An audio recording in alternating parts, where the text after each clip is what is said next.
Les amis, bonjour, j'espère que vous allez bien et que tout se passe pour le mieux pour vous. Les gars, vous l'avez vu Messi ou pas là? Est-ce que vous avez vu Messi avec l'Argentine, ce petit génie qui te lâche des coups francs en pleine lucarne? Grand sourire, devant les supporters, à porter la coupe comme ça. Coupe du monde. Bravo, Léo. Les gars, qu'est-ce que c'est que cette histoire? Là, tout le monde est en train de péter les plombs, ils se disent non mais attendez. Messi avec l'Argentine, grand sourire jusqu'au crâne, performant, à l'aise, cohérent. Mbappé avec la France, grand sourire jusqu'au crâne, performant, cohérent. Donc Paris, c'est quoi là? C'est la malédiction? C'est comment? Je voulais revenir sur deux choses. Est-ce que Messi doit aller au Barça? Et comment expliquer ce problème d'un Messi avec l'Argentine présent, d'un Messi totalement souriant, totalement en forme, totalement compris. Et les joueurs comme Messi, les joueurs comme Ronaldo, les joueurs comme Mbappé actuellement, c'est des joueurs, pour un coach, pour un vestiaire, si tu veux que les choses se passent bien, sur le terrain mais en dehors, il faut qu'ils se sentent compris. Donc c'est pas pour rien que des fois des coachs parlent beaucoup plus avec un Cristiano, avec un Messi, des fois certains sont venus se dire mais c'était lui le coach en vrai, c'est pas l'autre.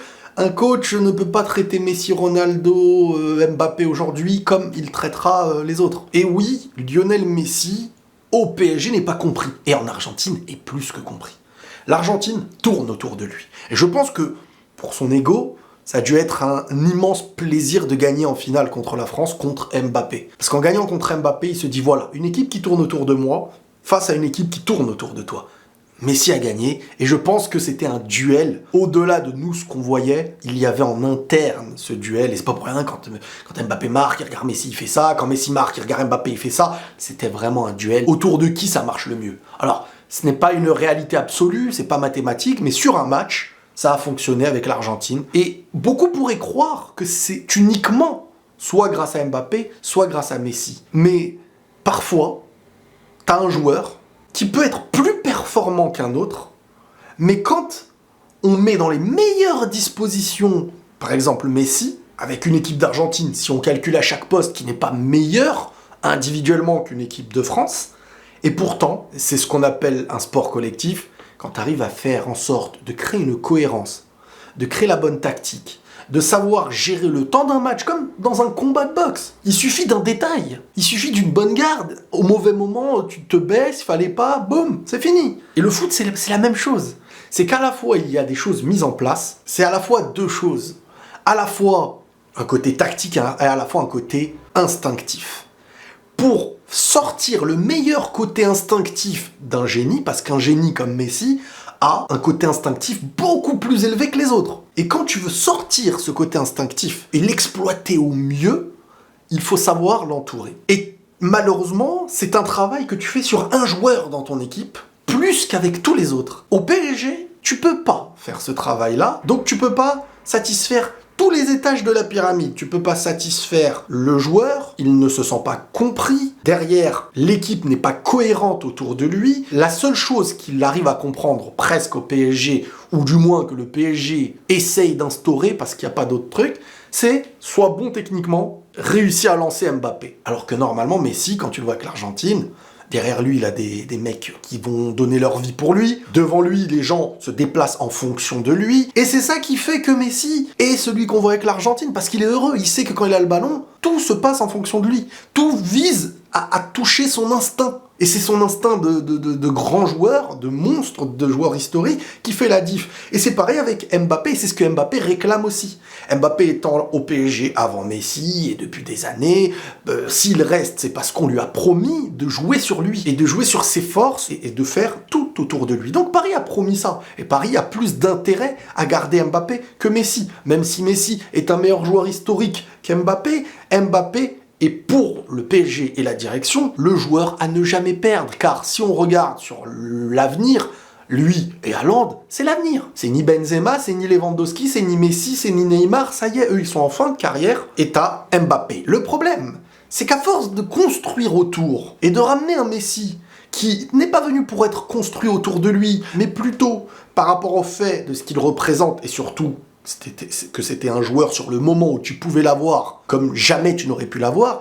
Donc imaginez bien, l'émir du Qatar peut avoir Messi. Il n'y a pas de réflexion tactique. Ça se passe en dessous de lui, la réflexion tactique. Mais là, il y a un problème. Alors Messi, tu vas le payer super bien, le surpayer. De l'autre côté, t'as Mbappé, à qui t'as promis tout. Déjà, Mbappé voit d'un très mauvais œil l'arrivée de Messi. Le truc, c'est que moi, j'ai toujours dit, mais t'as Messi dans ton équipe, mais si tu dois baisser ton ego pour jouer, il n'y a pas de problème, c'est Messi, vous allez gagner ensemble. Sauf que ça n'a pas fonctionné parce que voilà, le foot, c'est pas qu'une histoire de il est fort, t'es fort, vous êtes encore plus fort. Non, c'est une histoire de qui tourne autour de qui, l'équipe elle tourne autour de qui, en fonction de quel joueur et quel instinct on décide de créer l'équipe, et il n'y a plus de cohérence. Tu sais plus, un coach ne sait pas quoi faire. Un coach, s'il écrit son équipe de A à Z, il ne fait jamais ce qui se passe. Il a jamais Messi, Neymar, Mbappé. Pas dans un moment où tu construis autour d'un des trois. Là, t'as les trois. Parce que les gens vont me dire Suarez, Messi. Non. Suarez, Messi, machin, ils accompagnaient Messi. Et même avec le grand nom qu'ils avaient, et malgré les immenses joueurs qu'ils étaient, c'était autour de Messi. Au Real, c'était autour de Ronaldo. En fonction de ce qu'il est, de ses compétences, tu construis autour de tout ça. Et c'était pareil au Barça. Même si les trois sont des joueurs immenses. C'est comme ça. Tu peux pas avoir trois joueurs avec l'esprit de construire autour d'un. Tu peux pas. Donc déjà, ça c'est le premier problème. Je prends bien le temps de mettre en place les choses pour bien comprendre, et on va évoquer les choses dans l'ordre. Donc là, on comprend maintenant le fait que pourquoi avec l'Argentine, pourquoi avec le PSG. Messi du PSG, Messi de l'Argentine, n'est pas le même joueur, parce qu'il n'est pas traité pareil. Quand je dis traité pareil, c'est que le travail fait autour de lui n'est pas pareil. Moi, j'ai joué au foot depuis tout petit. J'ai joué avec des très bons joueurs, j'ai joué avec des joueurs moyens, j'ai joué dans des équipes où on avait confiance en moi, j'ai joué dans des équipes où on n'avait pas confiance en moi, des équipes d'inconnus. Et quand je me retrouvais dans une équipe d'inconnus, malgré que je pouvais être très fort avec les miens, parfois, tu ne sais pas comment jouer. Parce que tu vas porter en face, on ne compte pas sur toi pour porter. Tu vas lâcher vite, tu sens qu'on ne connaît pas tes compétences sur ça. Tu sais que si on te met le côté leader, le côté central du jeu, tu vas faire des choses et que les autres doivent mettre du plâtre là où il faut, solidifier là où il faut, te laisser plus d'espace là-bas. Et si en fait il n'y a pas ça, il y a des équipes où j'ai joué, où des mecs qui me connaissaient pas se disaient mais vas-y, on veut pas jouer avec lui, et d'autres qui se battaient pour jouer avec moi. Ça dépend. Donc ça c'est une comparaison à ma toute petite échelle, mais c'est pour faire comprendre que à ce niveau-là c'est encore pire. L'erreur, quand je vous dis d'avoir Messi au PSG, c'est pas qu'il est nul, c'est que premièrement Paris tourne autour de Mbappé. Messi, c'est un accompagnateur. Il accompagne. Il est là pour servir et tout. Et on voit sur ses passes, c'est du génie, etc. Mais c'est très compliqué de sortir des performances.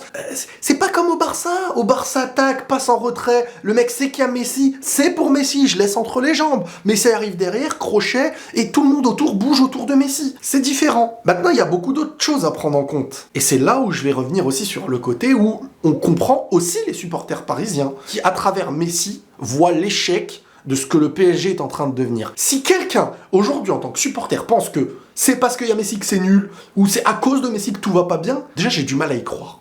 Je pense que ça, c'est un côté, soit les fans de Messi qui remettent sur les autres un truc, qui eux, en fait, les gens ne parlent pas de la même chose, ils ne parlent même pas la même langue. Vous êtes d'un côté à dire, c'est pas logique, c'est pas à cause de Messi, regardez, il est pas là, quand Messi perd, c'est à cause de Messi, quand Messi... Alors qu'en vrai, ce que reprochent, je pense, les supporters du PSG à Messi, en pointant Messi en plus, c'est même pas à Messi, c'est en pointant Messi, c'est ce qu'il représente. C'est l'attitude en premier lieu. C'est pas le fait qu'il baisse la tête quand il perd.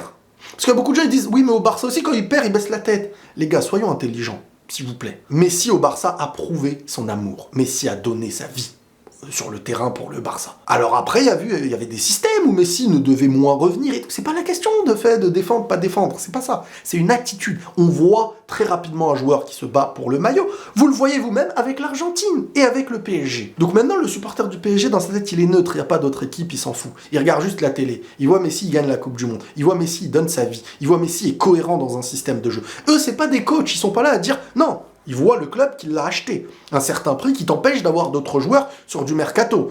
Il voit Messi sur un terrain qui ne se donne pas. Donc faut pas oublier que les supporters payent leur place, etc. Donc à un moment donné, il siffle, il s'énerve. Vous avez déjà fait le jeu de moi je me mets à la place de Messi, des supporters. Messi, lui, il se dit on me siffle comme ça. Bon, bah moi je leur rends pas. Donc Messi, il rentre dans le... Et là, ça envenime encore plus les choses. Mais Messi n'est pas pointé en mode c'est à cause de lui que tout se passe mal au PSG. Messi est pointé pour la déception qu'il y a autour de Messi.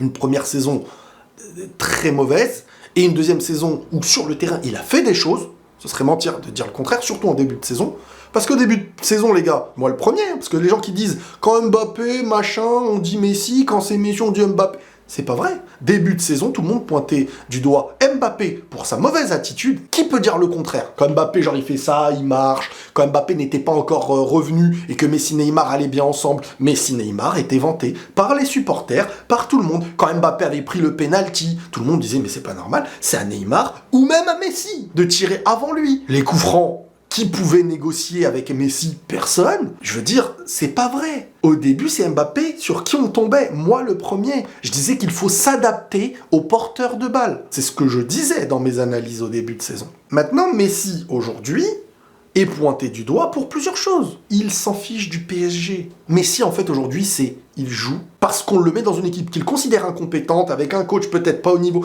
Peut-être, ça, j'en doute pas. Mais le supporter, moi, je vous parle du supporter. Le supporter, il paye sa place, il va voir le truc. Ce n'est pas à lui de négocier. Les joueurs sont là pour travailler avec le coach, avec l'équipe. Le problème, il est au-dessus. On le sait très bien. Mais Messi montre clairement qu'il a lâché l'affaire avec Paris.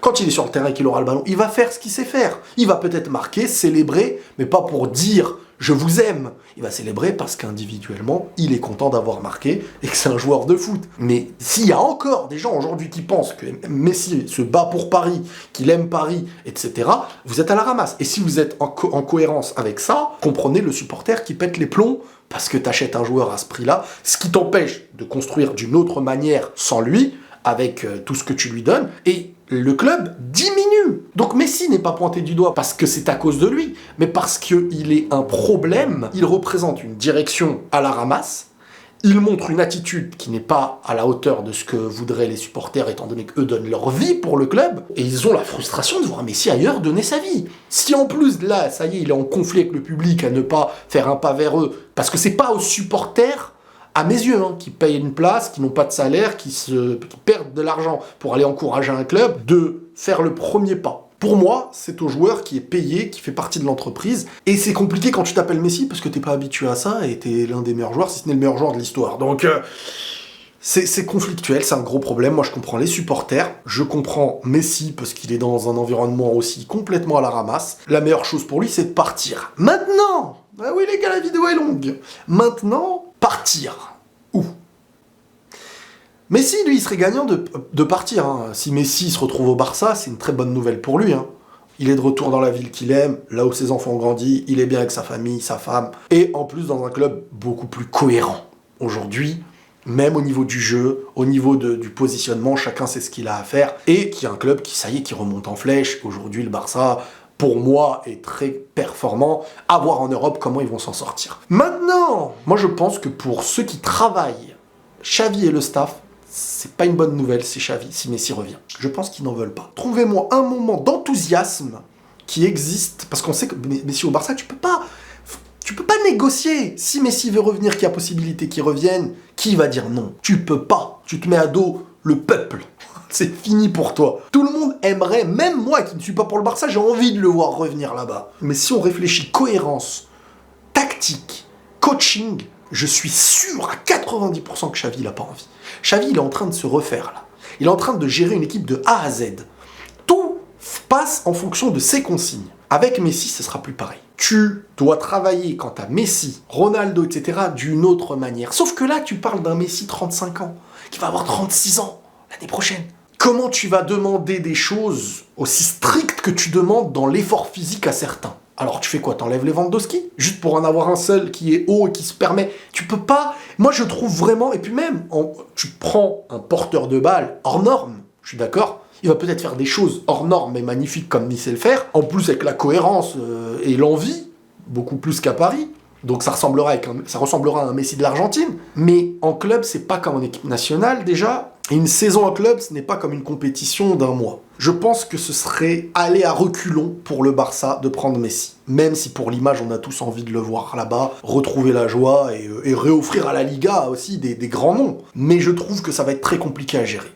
Même pour les jeunes qui grandissent, même pour le côté de qui est porteur, même pour Pedri, qui redeviendra le petit de l'équipe, et à un moment donné, Pedri, il prend de l'âge, mais t'as Messi 2 ans, imaginons encore. Pedri, pendant 2 ans, il va être assistant, il va offrir, il va jouer, mais il sera pas celui qui est attendu comme un véritable porteur, et non pas un accompagnateur.